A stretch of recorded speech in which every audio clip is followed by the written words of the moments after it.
Es domingo 1 de julio, elección de la nueva Junta Directiva de la Asamblea de Diputados, donde ayer, vamos a empezar por el principio, don José, porque ayer la mayor parte de la bancada, tanto de Cambio Democrático como de el PRD, con las ausencias solamente de Zulay Rodríguez, de Atenas Tanasiades y de Iván Picota, además estaba Miguel Fanovich, decidieron que votarán por la terna de Yanivel Ábrego, Leandro Ávila y Carlos Mota. Además, hoy es un día importante porque elecciones en México y, bueno, juegos del Mundial de Fútbol. Recuerden, ayer fueron apeadas tanto a la Argentina de Messi como a la Portugal de Cristiano Ronaldo en los primeros juegos de octavos de final. Hoy sigue la fiesta con Rusia, España y Croacia, Dinamarca. Pero vamos con el 10, don José. Hoy bueno, no hay mucho que contar, pero sí tiene muchas consecuencias lo que pasa. No hable mucho de los 10, porque los 10 todos los mandaron paso. Los 10 ayer se fueron varios. Buenos días a toda nuestra audiencia. Buenos días, Fernando. Oiga, un domingo 1 de julio. Primero, ubiquémonos en el tiempo. ¿Qué pasa hoy? Hoy se cumple el 4º año de la gestión de Juan Carlos Varela, del presidente Juan Carlos Varela. Sí, faltan 12 meses para que termine su periodo presidencial, 10 meses y 5 días para que se dé el proceso electoral y, además de eso, 1 de julio son las elecciones que tienen mayor atracción en América Latina, después las de Brasil, por el país que es México, sí. Un país extremadamente importante y que está en la agenda internacional. Nosotros le vamos a dar cobertura a todo eso para usted. Y hoy en Panamá se decide una de las batallas más importantes políticamente de cara a la situación política global del país. ¿Qué es lo que está en juego hoy? Y vamos a ponérselo rápidamente porque en el marco de eso es que usted tiene que mirar esto. A los 4 años del periodo del presidente Varela, en el transcurso del programa le vamos a hacer un balance de lo que se ha logrado y de lo que no se ha logrado con la mayor objetividad que siempre caracteriza este programa. Y le vamos a decir ya qué es lo que está en juego. Aquí hay dos opciones. El PRD y Cambio Democrático obtienen la dirección de la Asamblea y eso crea una nueva dinámica política, o las fuerzas del gobierno a lo largo de las últimas horas habrían logrado una mayoría, recomponer una mayoría. Que eso también sería, digamos, la apertura de un proceso de división interna. De manera que cualquiera de las dos soluciones, estimados televidentes, va a tener un impacto importante en la conducta electoral. Recuerde que ya Cambio Democrático está en un proceso de primarias. Pero, si el CD y el PRD logran la reelección de Yanivel Ábrego, entonces se abre un nuevo camino. Recuerde que llegamos aquí en medio de una confrontación que viene desde diciembre del año pasado, que se ha venido agudizando después del rechazo por parte de la Asamblea de las dos nominadas por parte del Ejecutivo a la Corte Suprema de Justicia. A raíz de eso que ocurrió en febrero, la relación entre el presidente y la Asamblea Nacional, y particularmente la relación entre el presidente de la República y la presidenta de la Asamblea Nacional, ha llegado a un nivel de clímax importante. Por primera vez en la historia, una presidenta de una Asamblea... Sí, no es una amanuense del Ejecutivo. Y además lo ha confrontado públicamente. Sí. Preste la atención a dos momentos de esta mañana. Uno, a la elección. Una vez que usted conozca la elección del presidente o la presidenta de la Asamblea, ya la suerte está echada. Y dos, preste la atención a los discursos, tanto de la presidenta o presidente que sea electo de la Asamblea Nacional y al planteamiento del presidente de la República. Porque esas son las dos cosas que le van a decir a usted por dónde va el camino. ¿Por dónde va el camino? Nosotros le adelantamos de las dos opciones que pudieran darse para la elección de la nueva Junta Directiva, la opción que tiene la mayor probabilidad que ocurra hoy es la reelección de Yanivel Ábrego, sobre todo a partir de la reunión que se hizo ayer, en donde la mayoría de CD y Cambio Democrático se definieron por mantener a Yanivel Ábrego como presidenta de la Asamblea. Eso me indica a mí que existe una alta probabilidad de que eso ocurra hoy. Dos, mire el lenguaje corporal de lo que está ocurriendo si el presidente de Varela está presente en esta presentación, porque hay rumores de que puede que no esté. Que no esté. Puede que no esté, pero dudo que no esté. Pero sería ya el sumum préstele atención a su discurso, al manejo corporal entre él y la presidenta de la Asamblea. ¿Cómo se va a manejar eso? El lenguaje kinésico. Es un lenguaje que dice mucho. Y préstele atención al discurso de la presidenta Yanibel Ábrego. Esas son las cosas que usted tiene que mirar con atención a lo que va a ocurrir hoy. Nosotros le estaremos dando qué es lo que está en juego en este momento, Fernando. Porque si la reelección de Yanibel Ábrego se da, a su vez, hay dos posibilidades. Una vez que esta junta directiva sea electa, hay dos posibilidades. Una, que haya acuerdo político entre el Ejecutivo, la bancada panameñista y la nueva dirección de cambio de la Asamblea Nacional. Y dos, que no haya acuerdo. Esas son las otras dos opciones que se abren inmediatamente. Frente a la primera, que sería lo sensato, de que hubiese un acuerdo para qué cosa. Acuerdo para manejar la legislación que es de importancia vital para el país, y ahora se lo explico en el largo de la mañana. Dos, acuerdos para ver cómo se resuelve el impasse en la Corte Suprema de Justicia, con los dos magistrados que el presidente debe escoger y que debe ser bueno, que el viernes dijo que no lo iba a escoger de la terna que le mandaron, que él lo puede escoger. Absurdo. Constitucionalmente, el presidente de la República tiene razón en lo que dice. Vamos a hacer claro, ese invento de comisiones, eso no está dentro de la Constitución. Bien. Ahí está eso. Está la necesidad de una legislación con respecto a blindar nuestro sistema financiero de los ataques del extranjero. Está la discusión del Tratado de Libre Comercio entre la República Popular China y Panamá. Hay gran preocupación en el sector empresarial por el alcance de ese tratado y qué es lo que va ahí. China viene en la conquista de nuestro mercado, pero nosotros tenemos que proteger nuestro mercado también. O sea, estas cosas hay que prestarle atención. Está también el presupuesto del 2019 y toda una serie de acuerdos que el gobierno necesita manejar. Además de eso, está el fondo del uso del Contralor General de la Nación como un instrumento de guerra política contra la Asamblea Nacional. Y ahí tiene que darse un acuerdo entre el presidente, el Contralor y la Asamblea Nacional, cómo van a manejar esto. ¿Para qué? Para lograr que el proceso electoral, que ya arrancó, siga por ahí. Además, José, está también el lawfare y esta guerra judicial que está tratando de desestabilizar a los partidos de oposición, que si en los últimos 4 años fue contra el CD, lo que se ha dicho es que ahora vienen a por el PRD. Sí, eso es otro elemento. O sea, esto es nada más hablando del seno de la Asamblea Nacional. Pero si usted a eso le suma ahora la guerra judicial, la guerra político-judicial que se está desarrollando en el Pleno de la Corte Suprema de Justicia, y en las otras instancias de la investigación del Ministerio Público y del Ministerio Público, entonces usted tiene la tormenta perfecta para una crisis general. Mire los datos que les voy a dar. ¿Qué es lo que está en juego hoy? Y debe estar en la mente de todos nosotros. Nosotros, Fernando, a lo largo de nuestra historia, durante los últimos 10 años, el gobierno del presidente Ricardo Martinelli y el gobierno del presidente Varela, en la administración de Martinelli, desde el punto de vista económico, que es lo que está en juego, se logró entre otras cosas, tener que el país tuviera grado de inversión. Tuvimos una tasa de crecimiento promedio neto de 8 tanto por ciento. Bajo la administración del presidente Varela, los indicadores macroeconómicos del país están relativamente bien. Por ejemplo, la tasa de crecimiento neta en los 4 años de Varela es de 5.2%. Es el doble de la tasa de crecimiento de América Latina. Es un hecho. Sí. La inflación es baja, menos de 1. El manejo financiero ha sido relativamente estable.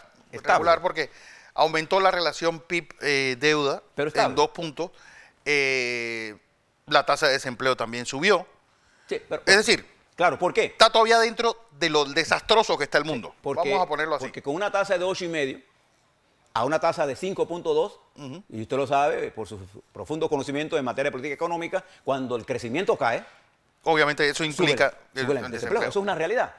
Pero además de eso, el presidente ha logrado mantener el gobierno, el grado de inversión, lo que hace que los intereses que nosotros pagamos, el costo del capital sea menor.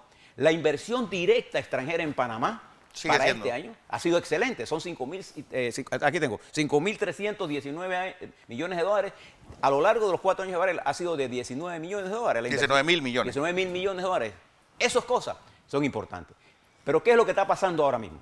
El nivel de riesgo, y entienda que el riesgo es el nivel de incertidumbre que tenga un país, como el nivel de incertidumbre ha crecido, producto de la guerra político-judicial, del nivel de inestabilidad que ha tenido la estructura política panameña. Del ataque directo a los bancos, es decir, hay que decirlo mal y pronto. Es decir, no hay nada más temeroso que un dólar. De las denuncias públicas y la filtración de información a los bancos, ha creado una especie de pánico y una especie de aumento de la incertidumbre. ¿Qué mide el riesgo, estimados televidentes? El riesgo mide el nivel de incertidumbre de los eventos. Si el nivel de incertidumbre es alto, el riesgo es mayor. Si el nivel de incertidumbre es bajo, el riesgo es menor. Entonces, en este momento, a pesar de eso, hay interés en Panamá. Si este proceso continúa y se profundiza la controversia y la confrontación y llega a un enfrentamiento en la que se paraliza el Estado, todos estos indicadores se van al disparate. Le voy a poner un ejemplo nada más para que usted tenga. Costa Rica, perdón, Nicaragua. Ayer hubo un muerto y 9 heridos. Tenía indicadores buenos. Muy buenos. Buenos. Hoy, esos indicadores se han ido al desastre. Se acabó. ¿Por qué? Porque en menos de 2 meses la situación en Nicaragua se salió de control, total y absoluto. El presidente Ortega controlaba todo y ahora no controla nada. Entonces esto ha tenido un efecto importante en la economía. Por eso es importante lo que está ocurriendo hoy en la República de Panamá. Y aquí viene un llamado para todas las fuerzas, tanto para las fuerzas que salgan victoriosas en la mañana de hoy, que todo parece indicar será la coalición CD-PRD, para el Ejecutivo lo fundamental sería qué van a hacer frente a esta controversia. ¿Qué no manejas tu éxito uno y cómo manejas su fracaso el otro? Exactamente. Y ahí es donde va a estar la inteligencia. Eso es lo importante de lo que va a ocurrir. Lo demás, gente que llega más temprano para estar hablando cosas, no. Aquí el problema es que nosotros vamos con un presidente que lo tenemos. Ese problema de quién va a ser el sucesor del presidente Varela lo vamos a resolver el próximo año. Y hay una cosa, José, y toda esa tormenta perfecta en el medio de las elecciones primarias de los partidos. Sí, sí. Y hasta qué punto el Ejecutivo va a tener influencia dentro de esas elecciones primarias también es algo pues que es un agente. El Ejecutivo ahora mismo, este último año, los presidentes generalmente lo que Felipe González llamó de los expresidentes, pero yo digo los expresidentes son como arroyos chinos en una casa chiquita. Son incómodos a donde los pongas. Sí, sobran. Sobran. Pero además de eso, recuerde, este proceso electoral va sobre nuevas reglas electorales. Nuevas reglas electorales. Entonces, tenemos la tormenta en formación, que hoy hay un elemento importante que puede decidir hacia dónde va la tormenta. O se convierte en un huracán que nos arrasa a todos, o la disolvemos y vamos en paz a la decisión fundamental, que lo vamos a hacer el otro año. Sí. El otro año sabremos quién puede ser el candidato que nos lleve a nosotros, pero en este año, en donde hay tantas cosas andando simultáneamente en el mundo, que se lo hemos venido hablando a lo largo de esta historia, vamos a ver cómo reacciona el presidente por un lado, la asamblea por otro, los partidos políticos, o si siguen jugando al juego del fraccionamiento. Exacto. Y bueno, los grandes retos de este último año de gobierno, el reto económico obviamente primará, pero es decir, si no hay una especie de reconciliación o de tregua, yo pronostico un proceso electoral muy violento. Con independencia, mira, a ver, usted ha dicho exactamente, digamos, el kit de la cuestión. Si vamos a tener un proceso electoral con menor tensión, porque ya la tensión es alta, el hecho de que tengamos una guerra judicial en desarrollo, con un dirigente como Ricardo Martinelli, con la mayor atracción electoral en positivo que el presidente, y que la confrontación del factor Martinelli versus el factor Varela está en pleno desarrollo y ha ocultado la guerra, el proceso electoral, eso no favorece el proceso electoral en el sentido de que la confrontación lo que hace es aumentar el riesgo y la incertidumbre. Aumenta la incertidumbre y por ello el riesgo. Entonces el presidente Varela, fíjese, las legislaciones pendientes. Mire, para que usted vea lo que le estamos diciendo. Primero, el proyecto sobre la penalización de la defraudación fiscal. Que lo pidió incluso Dulcido de la Guardia en su informe. Que permitirá blindar al centro financiero, así como a las actividades logísticas y de servicios legales de Panamá contra la posible evasión fiscal. Eso es un problema urgente. Si a nosotros nos incluyen en las listas grises y además ese es el poder transnacional, decir que eso no existe es negar la realidad. Es una ley controversial que requiere unidad para actuar.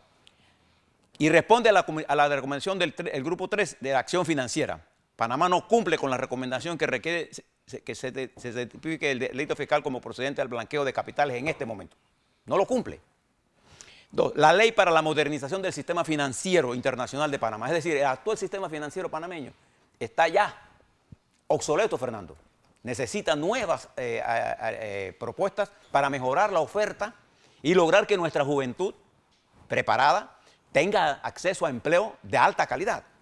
Está la legislación correspondiente a el proyecto sobre la modificación a la Ley de Responsabilidad Social y Fiscal y a la Ley del Fondo de Ahorro de Panamá, que es un proyecto conjunto que tiende, entre otras cosas, a aumentar el déficit corriente, pero también a limitar el gasto corriente.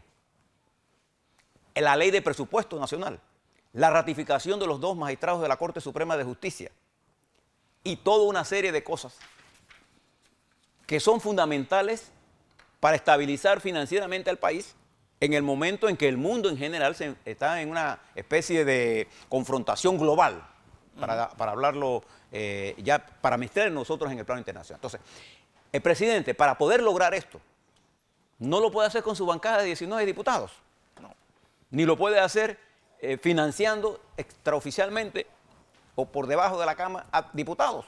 Lo que tiene que hacer es lograr un acuerdo con esta nueva bancada y a cambio de eso resolver el conflicto que se ha generado entre la Contraloría y la Asamblea Nacional. Eso requiere una gran dosis de capacidad política, de entendimiento, porque uno de los grandes errores de estos 4 años de la administración Varela, que ha tenido rasgos positivos, yo le estoy señalando por los positivos en el paso económico, hay cosas que han hecho importantes, se han continuado obras, por ejemplo, como el Metro 2, una obra importantísima, la modernización, Fernando, del aeropuerto, el desarrollo de Colón con todos los problemas que ha tenido, va a ser un impacto. El proceso de descentralización, que ha tenido un efecto importante en los municipios. El CEPADEN. Ahora, ¿usted ha visto el gobierno comunicando esto en forma eficiente? No, el gobierno ha concentrado el esfuerzo en una dirección política controlada por el Consejo de Seguridad, un grupo de militares al margen de la estructura política.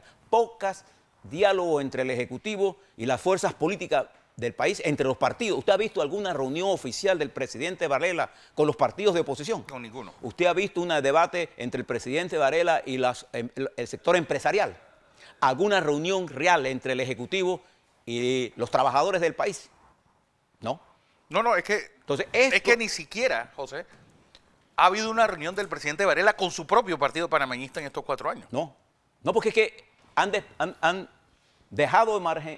marginado las estructuras políticas para dejarlas en manos de expertos en inteligencia policíaca, que no son expertos en nada. Entonces, esto ha llevado a una especie de entrancamiento de la política que debe ser resuelta. Esto no se refiere más, manda a su policía para su casa, déjalo tranquilo ahí, vete a discutir con la gente que tiene que ver esto. Por eso es importante que usted le preste atención a cuál va a ser el discurso, el tono del discurso del presidente, el tono del discurso de la presidenta de la Asamblea. Pero más importante que eso, porque el país está cayendo en manos de los radicales, de esos profetas del desastre que lo ven en blanco y negro. La vida no es ni blanca ni negra, es una gama entre lo blanco y lo negro. Hay cosas positivas que tiene el país. Por ejemplo, fíjese, nosotros terminamos el proyecto de la ampliación que se inauguró bajo la administración Varela. Y estamos a punto de terminar el proyecto minero más grande de todo el continente, con más de 5.000 millones de dólares, que es Minera Panamá. Pero cuando terminen esos proyectos, la necesidad de mano de obra, a menos que tengamos mayores nuevos proyectos, va a bajar, en consecuencia el desempleo puede caer. Cuando los conflictos se llegan a estos niveles, ¿quién es lo primero que se afecta? El empleo. ¿Y a quién se afecta en el empleo?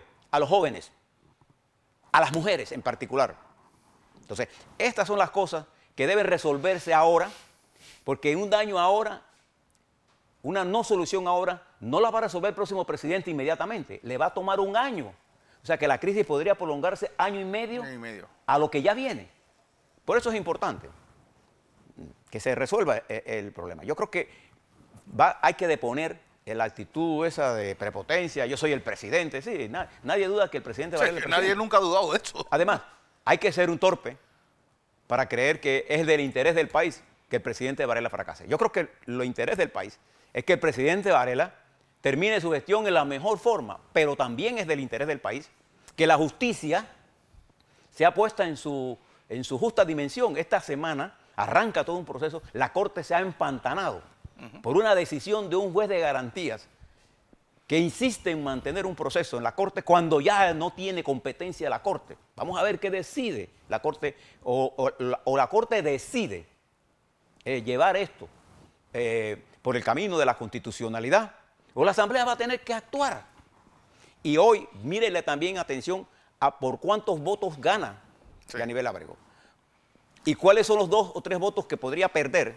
Y fíjese quién tiene el control de la Asamblea con mayoría absoluta. Mayoría absoluta. Y eso le plantea una nueva situación. Puede pasar legislaciones y aunque el presidente la vete, la pueden pasar por insistencia. Porque si la Corte no le pone alto a la inconstitucionalidad o el sentido de legislación que ha venido haciendo el señor magistrado Mejía, a través de lo que ha venido haciendo los últimos 10 días en la Corte, otras fuerzas se la van a poner. Porque nosotros no podemos permitir que la tesis de que usted puede acusar a alguien sin imputarle se imponga en este país, porque sería poner en riesgo al presidente, a la vicepresidenta, a los magistrados, a los diputados. ¿Usted cree que ellos van a permitir eso? Por ejemplo, yo vi al Contralor, todas estas cosas están ocurriendo que son, digamos, condimentos a la confrontación ejecutivo-asamblea. Vi al Contralor, por ejemplo, presentarse con unos abogados. Yo hago una pregunta. ¿Quién paga esos abogados? Si lo paga el gobierno, ¿cuánto cuesta eso? ¿De dónde se sacaron los fondos?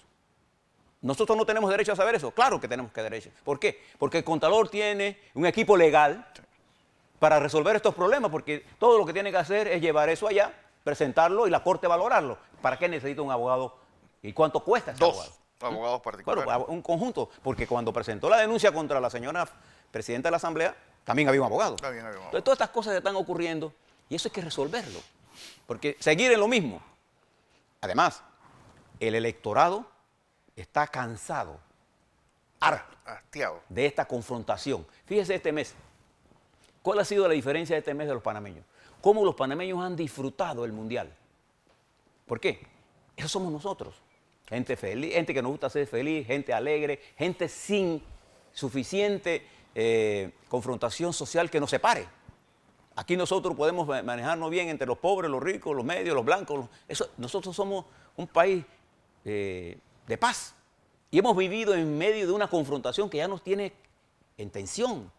Tú pones la televisión y lo que estás encontrando son malquerencias. Sí. Y eso es negativo para el país. Profetas de la desgracia. Sí, entonces esto es lo que tiene que resolverse ahora. Préstele atención a todo lo que está ocurriendo hoy. Mire lo que está pasando en México. Mire lo que está pasando en Nicaragua. Aquel profeta armado, que era Ortega, se ha convertido hoy en el profeta desarmado, llevando a Nicaragua a un proceso sin salida. Mire lo que está pasando en los Estados Unidos, la potencia más grande del mundo, en medio de las contradicciones en que se encuentra. Mire, por ejemplo, Rusia. Mire lo que pasa en Rusia hoy con el Mundial. Rusia por primera vez disfruta del reconocimiento del mundo a lo que esa sociedad ha alcanzado en pleno de su desarrollo cultural, de desarrollo material, espiritual, y lo que es la verdadera Rusia. Mire lo que en el entrampamiento en que se encuentra la primera ministra de Inglaterra. Mire lo que pasó en Italia. Mire el problema migratorio que también nos afecta a nosotros. O sea, el mundo está tan complejo para que nosotros, gente acomplejada, nos lleve a una confrontación innecesaria. Bueno, yo creo que también hoy la noticia política por excelencia es las elecciones en México. Ya el señor López Obrador ha ido a votar media hora antes de lo esperado.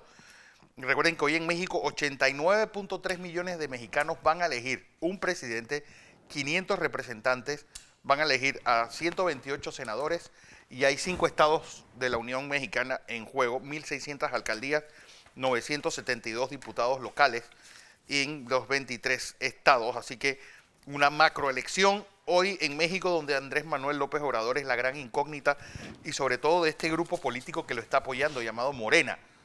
¿Qué traen?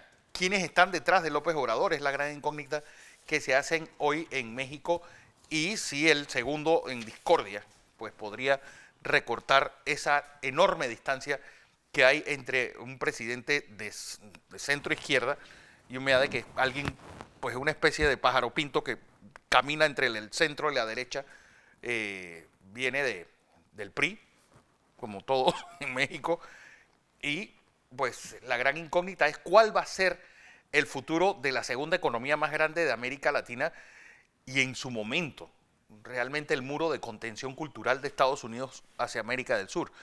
Y también si México volverá a jugar ese rol dentro de la comunidad de naciones del lado latinoamericano y no del lado estadounidense, cuando fue aislado, pues económica, cultural y socialmente cuando se firma ese TLC en el año 1994. Así que mucho en juego en el día de hoy en México. Recordemos también ayer, pues tarde sangrienta en Nicaragua, 9 heridos, un muerto en disparos contra manifestantes, personas que se manifestaban contra el gobierno de Daniel Ortega. Ese desencuentro entre el presidente Peña Nieto y la sociedad mexicana, el pueblo mexicano, es lo que ha producido y lo que va a dar. Mi pronóstico es que López Obrador va a ganar ampliamente en México. Ampliamente en México. Con un programa populista. En nuestro país, lo que está en discusión ahora mismo es el desencuentro entre la dirección política, no solamente del Ejecutivo, sino la dirección política en general, con el electorado, que ha producido una fragmentación política en el país. Nosotros, el ejemplo más claro de la unidad necesaria para hacer cosas, lo vimos en el Mundial. Nadie convocó a nadie y se movilizaron miles de panameños con bandera, con entusiasmo, con tamborito.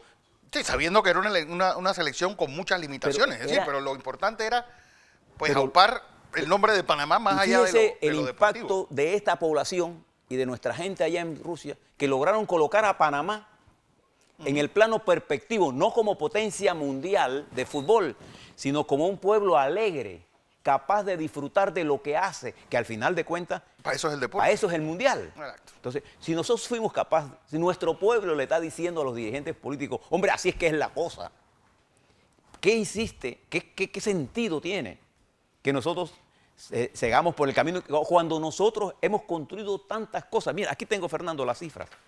Fíjese cómo el mundo nos mira en inversión directa extranjera. Bajo la administración del presidente Martinelli, la inversión directa extranjera fue extraordinariamente buena. Pero bajo la administración del presidente Varela también. En el 2015, la inversión extranjera era 4.494 millones. En el 16, de 5.200 millones. En el 17, de 5.300. Y en el 18 va por la misma razón. O sea, cerca de 20.000 millones de dólares que va a terminar. Eso te está indicando que el mundo exterior nos mira bien. De como nos estamos mirando nosotros mismos. Entonces, claro, eso para nosotros, ¿qué nos está diciendo eso?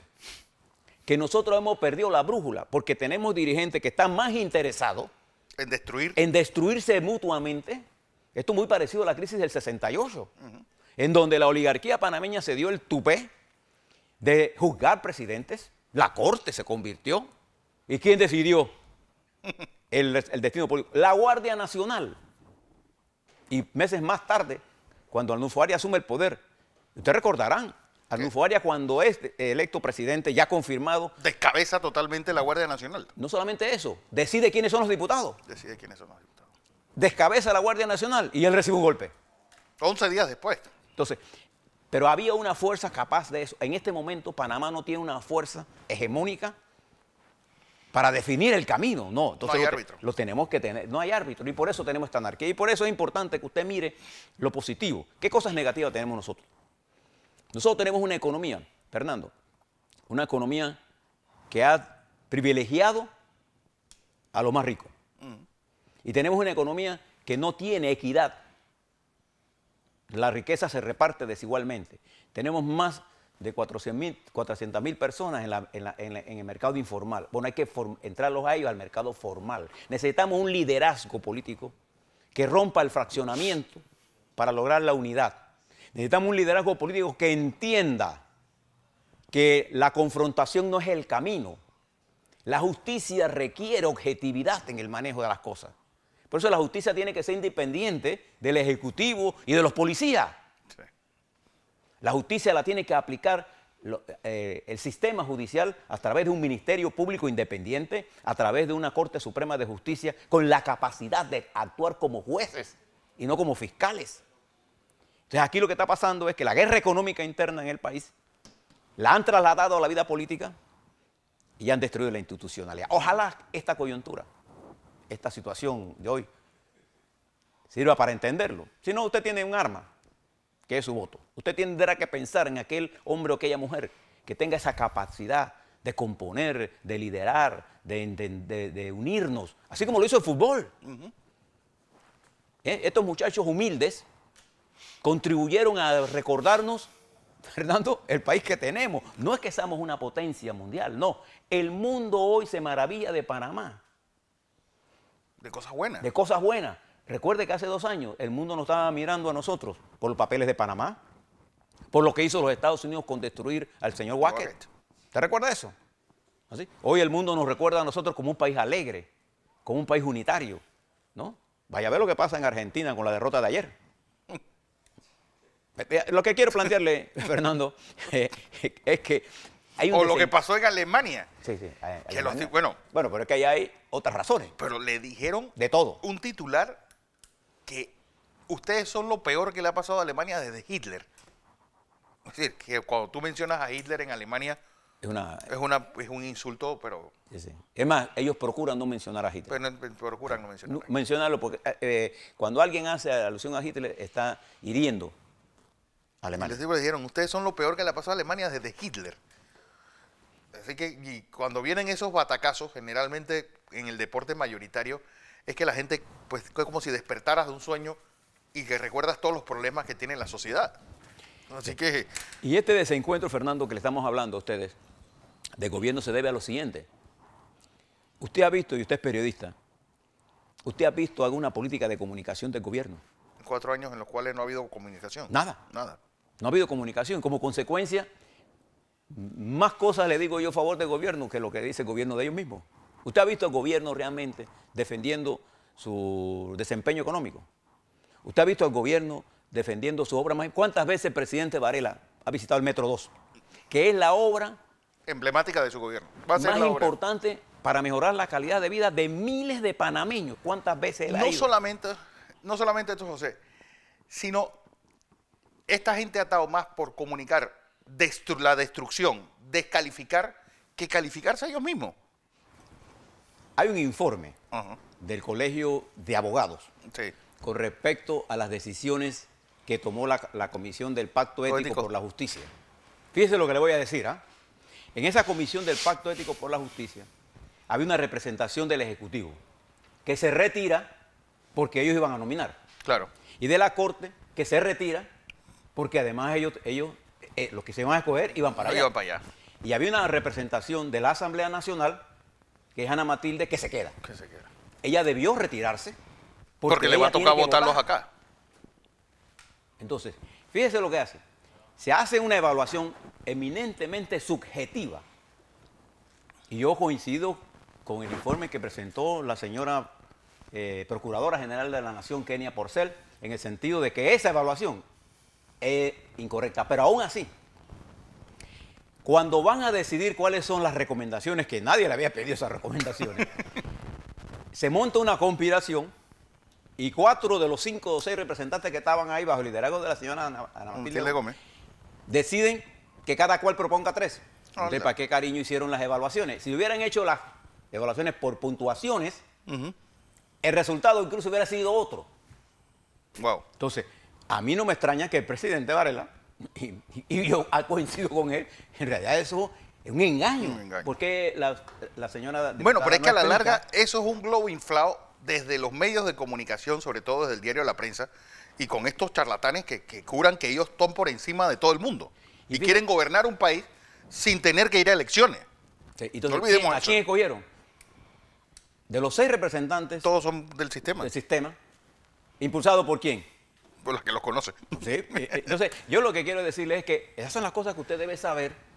Y fíjese, ella habla de las dispensas. A mí me parece que hay que ser serio cuando uno habla de estas cosas. Fíjese, yo me leí el proyecto de ley, Sí. porque precisamente para poder yo enfrentarles y darle a usted información, yo lo que hago es que me nutro de la información como es. El proyecto de la ley, que habla sobre, aquí lo tengo anotado y se los leí antes, no solo establece eso. Uno de los grandes problemas que tiene el déficit corriente panameño es el aumento del gasto corriente En planilla. Entonces, la ley establece una limitación, ¿no sé?, al gasto corriente. Para poder Bueno, es enfrentar. que tú, si sacas la cuenta, las matemáticas son ciencias exactas. Si tú sacas la cuenta, ¿cuánto se ha elevado la planilla mensualmente de este gobierno? ¿Y cuánto es lo que esto representa si lo multiplicas por 12? Casi sale al centavo los 300 millones de dólares que están pidiendo. Es decir, aquí se pasaron la mano en pollo nombrando gente y nadie sabe para qué. Y entonces, y fíjese lo que le voy a plantear. Nosotros llegamos a la discusión de la ley de responsabilidad fiscal y el déficit corriente, que es la diferencia. Mucha gente habla de esto y no se lo explica a la gente para que lo entienda. A mí me interesa que usted esté preparado, porque el mejor activo de una democracia es un ciudadano informado. Un ciudadano informado. Educado. El déficit corriente y es el resultado entre lo que yo me gasto y lo que a mí me ingresa. Es como su familia. Si usted tiene $1,000 de ingreso y se gasta $1,200, usted tiene $200 de déficit. Entonces, Para hacerlo a nivel familiar, la deuda externa es como cuando uno pide un préstamo en una hipoteca. Y el déficit es como cuando tú gastas en las tarjetas de crédito, que es un dinero que lo usas, pero no es tuyo. Eso es, yo creo que a nivel interno, a nivel de economía familiar, la mejor descripción ha llevado a la macroeconomía. fíjese, una cosa es la percepción y una cosa es la realidad. Todos nosotros, incluyéndome a mí, a Fernando, nuestro concepto de la realidad pasa por la percepción. O sea, si yo pienso y creo que hay un problema de seguridad, yo no tengo que demostrar que es cierto. Claro. O sea, la percepción puede ser cierta o puede ser A mí falsa. me han robado 3 veces en este Sí, gobierno. falso. Una vez en mi casa y 2 celulares. Y uno de la joya, en la renacer. A mí 4. Sí, sí. Entonces, la percepción, que es la que manejamos nosotros, puede ser falsa o puede ser cierta. El ministro maneja realidades, porque él está frente a los hechos. ¿Cuál es el problema del ministro? Yo no voy a poner en duda sus Conocimiento. datos. No lo voy a poner en duda. Pero eso no es la percepción popular. ¿Y por qué no es?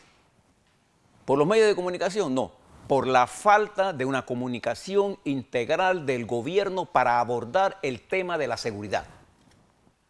Para coger ese tema en particular. A nivel internacional, nosotros somos uno de los países más seguros. Pero a nivel local, la seguridad es uno de los principales temas que preocupa al ciudadano panameño. A ver, coja ese trompo en esa uña. ¿Es difícil de entender? No. Es que para la gente, la seguridad no solamente son los asesinatos. Para una persona común y corriente, seguridad es todo. Claro. Si yo voy en el carro, hay un tranque, ¿esta policía dónde estará? Si yo veo y la policía hace un retén innecesario, como lo hacen todos los fines de semana, por ejemplo, ahí en el área de Veracruz, ahí está un problema de seguridad. Sí. Si voy al hospital y no hay medicina, para mí es un problema de seguridad porque si no me muero. O sea, la seguridad en la mente del elector. Es más, voy en la parada del bus y me roban el celular. O voy a mi casa y se metieron y se robaron el televisor. O se produjo un apagón y me quemó todo. Entonces, ¿cuál es mi seguridad? Entonces, la seguridad es todo un conjunto. Cuando uno tiene una percepción equivocada, de acuerdo a la realidad, ¿cuál es el deber del que está gobernando? Explicarla. Yo les digo ahora mismo, usted ha visto una campaña de gobierno dirigida a explicar en forma sistemática y repetitiva el problema de la seguridad y los avances que ha hecho. No. Entonces el ministro está peleando contra una percepción negativa y solo, con un gobierno que la comunicación no existe, en donde incluso la confrontación entre el presidente y los medios de comunicación y los periodistas es una cosa increíble. No hay una comunicación entre el presidente. ¿Cuántas veces a la presidencia han sido citados los principales comunicadores de este país? Ninguno. A ver, ¿cuántas veces han sido citados a los ministerios? Hoy vamos a conversar sobre esto. No lo hacen. El gobierno más es un gobierno aislado. Aislado. Bueno, es que ellos creen que por tener a la prensa y a TVN de aliado ya se resolvieron sus problemas de comunicación. Y fíjese, uno de los grandes problemas que tiene es que la prensa ha perdido nivel. La prensa no está conectada con el electorado, está conectado con los intereses de quienes son los dueños de eso. Aunque dice Bobieman que es el periódico más democrático porque nadie es dueño de la prensa. Sí, la prensa sí tiene dueño. Sí tiene dueño. Y tiene quien le escriba. Vamos a darnos de tontería. Eso de que, es más, en las grandes corporaciones, los accionistas no son los dueños de las empresas. En realidad, los dueños de las empresas son los ejecutivos que están allí. Esa es la realidad. O sea, no vengan con ese cuento de que las acciones no. Ningún accionista es consultado para los titulares que pone o no pone la prensa. Y las campañas que las líneas que se lanzan. Bueno, pero no voy a entrar en eso. Lo que quiero decirles es que el gobierno no tiene una conexión con el electorado. Entonces se ha centrado en su comunicación, en su confrontación con Martinelli. No se han dado cuenta, Fernando, que el pasado son ellos ya. Ya el pasado no es Martinelli, el Martinelli es el presente para ellos ahora. Sí, nunca deja de serlo. Pero ahora el pasado, cuando yo tengo 4 años de gobierno, ¿quién es el pasado? ¿Martinelli o yo? ¿Yo? Ya. Porque todo lo que tú me estás diciendo de Martinelli, tú no lo combatiste, entonces la responsabilidad es mía. Esa ausencia global de falta de comunicación le hace un daño terrible a la credibilidad del gobierno. Por eso los indicadores de gestión del presidente están tan bajos. Porque en el mundo moderno, la comunicación, ¿usted sabe quién entiende bien esto? Trump. Trump utiliza los medios y los tweets como un elemento permanente de comunicación entre él y el electorado. Pero nosotros no tenemos al gobierno comunicando en nada. Por ejemplo, en materia de comercio, ¿qué sabemos nosotros? Nada. ¿Qué sabemos del pacto que se está negociando con China? ¿Qué sabemos nosotros, por ejemplo, de los indicadores en el sector agropecuario? ¿Qué sabemos nosotros de lo que está ocurriendo en el sector, un ministerio que ha desaparecido? Es el Ministerio de Desarrollo Social. Sí. Que es la cohesión entre el gobierno y el pueblo. La parte más vulnerable del pueblo. Claro. Entonces, ¿qué sabemos del defensor del pueblo? Nada, ese sí es. ¿Qué sabemos?